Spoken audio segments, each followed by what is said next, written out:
یعنی جس نے بھی یہ بنایا ہے اسی کو جیل میں ڈالنا چاہیے کہ کیا سوچ کے بنایا تھا.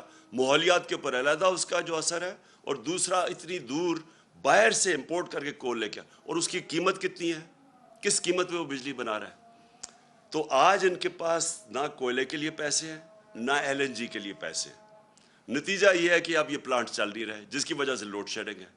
تو میرا پھر سے سوال ہے کہ اتنی محنت سے آپ نے سازش کی, بیرون ملک کے ساتھ مل کے, یہاں لوگوں کے ساتھ مل کے, غداروں کے ساتھ آپ نے یہ سازش کی, اور آج لوگ آپ سے یہ سوال پوچھ رہے ہیں کہ جب آپ یہ سازش کر کے آ گئے تو اب کہہ رہے ہیں کہ جی یہ سارا کچھ عمران خان اور پی ٹی آئی نے کیا ہے. تو اگر ہم نے یہ کیا تو ہمیں رہنے دینا چاہیے تھا. آج ہم ذمہ داری لیتے ہیں اس چیز کی. ہم بھی آئی ایم ایف کے پروگرام میں تھے, 3.5 سال ہم آئی ایم ایف کے پروگرام میں تھے. کیا ہمیں نہیں وہ آئی ایم ایف کہہ رہی تھی کہ یہ قیمت بڑھاؤ, یا تیل کی قیمت اتنی کرو, یا بجلی کی قیمت اتنی کرو, یا ڈیزل کی؟ تو ہم تو پریشر بھی لے رہے تھے. اور اس دور, یہ ذرا میں اپنی قوم کو کہنا, جس وقت پریشر تھا قیمتوں کا, اور یاد رکھے آئی ایم ایف کا بھی پروگرام تھا, کرونا بھی ہوا جو ساری دنیا میں تباہی مچائی کرونا نے, اور اس دور میں جو انٹرنیشنل جو کموڈٹی سپر سائیکل, یعنی جو انرجی کی قیمتیں اوپر جائیں ساری دنیا میں, وہ بھی اوپر گئیں. اس کے باوجود ہم نے سب سے سستا ملک تھا پاکستان. آج اگر آپ قیمتیں دیکھیں, جس قیمت پہ ہم ڈیزل بیچ رہے تھے, پٹرول بیچ رہے تھے, بجلی حالانکہ کانٹریکٹ انہوں نے سائن کیا, پھر بھی ہم نے قیمتیں روکی ہوئی تھی. ہم نے سبسڈائز کیا ہوا تھا. ہم نے پیٹ کاٹ کے ڈیزل اور پٹرول کو اور بجلی قیمت نہیں بڑھنے دی. آئی ایم ایف پریشر برداشت کیا, کیونکہ ہمیں پتا تھا کہ لوگوں کے حالات کیا ہیں. ہمیں پتا تھا کہ یہ ایک انٹرنیشنل عذاب آیا ہوا ہے. کون سی قیامت آئی کہ آج سارا کچھ آسمانوں پہ چلا گیا. جو قیمتیں انہوں نے بڑھائی ہیں 2.5 مہینوں میں, ہمارے 3.5 سال میں اتنی قیمتیں نہیں بڑھی. کوئی چیز لے لیں, آٹا لیں, گھی لیں, گھی خاص طور پہ لیں, یہ ڈیزل اور پٹرول, بجلی کی, ابھی تو لوگوں کو بجلی کے بل آنے ہیں. تو بجائے لوگوں کو ان کی دکھ درد سنیں اور کوشش کریں کسی طرح اپنا ذہن استعمال کریں, سوائے اپنی چوری بچانے کے لیے اور این آر او لینے کے لیے, ذہن استعمال کریں کہ کیسے آپ لوگوں کا بوجھ کم کر سکتے ہیں. بجائے وہ کرنے کے, آج ان کو ٹیئر گیسنگ کی ہے, دہشت پھیلائی جا رہی ہے, ڈرایا جا رہا ہے لوگوں کو.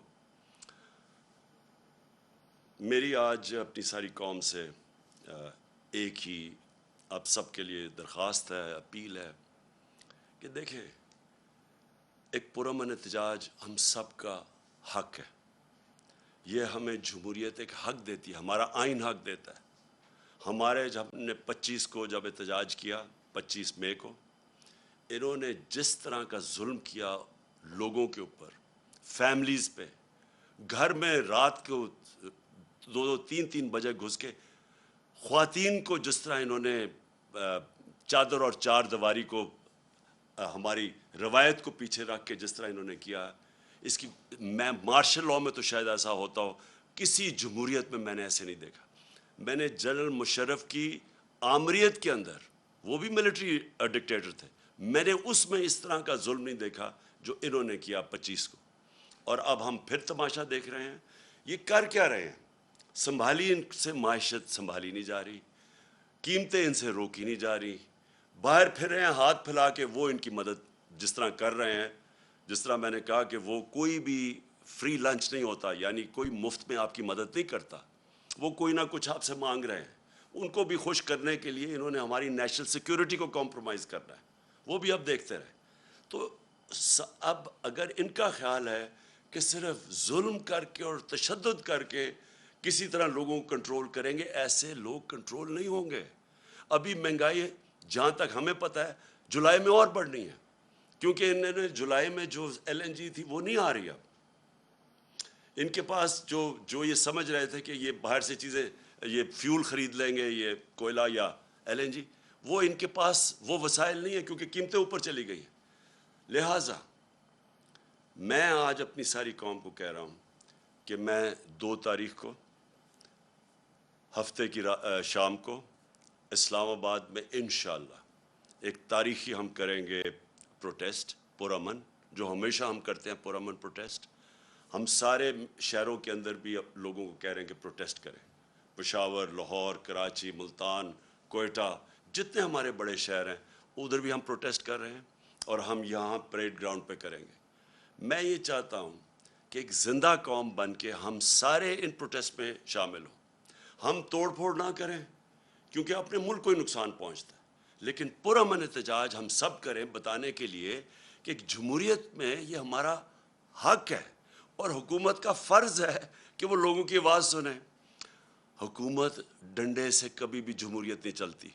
حکومت اگر ڈنڈے برسائے گی اور ٹیئر گیس کرے گی، جمہوریت ایسے نہیں چلتی. جمہوریت چلتی ہے اخلاقی قوت سے، جسمانی قوت سے جمہوریت نہیں چلتی. وہ ڈکٹیٹرشپ چلتی ہے، وہ بادشاہ سے چلتی ہو. جمہوریت چلتی ہے اخلاقی قوت سے. اس گورنمنٹ کو بتانا پڑے گا کہ کیا طریقہ ہے ان کا اس قوم کو جو ایک دم آپ نے یہ سازش کر کے اور سازش کر کے انہوں نے سب سے پہلے پاکستان میں ایک سیاسی بحران پیدا کیا. سری لنکا کے اندر پہلے معاشی بحران آیا، پھر سیاسی بحران آیا. پاکستان کے اندر پہلے سیاسی بحران پیدا کیا گیا سازش کر کے، جب ملک بالکل ٹھیک چل رہا تھا. ہماری پوری پلاننگ ہوئی تھی. جس طرح میں نے کہا، ہم نے روس سے تیل لینا تھا.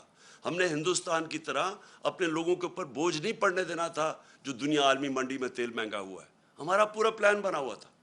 انہوں نے پہلے ہماری گورنمنٹس پہلے سازش کی، ڈی سٹیبلائز کیا ملک کو، بحران پیدا کیا. اس کے بعد یہ معاشی بحران آیا اور یہ اب ان کے کنٹرول میں نہیں ہے.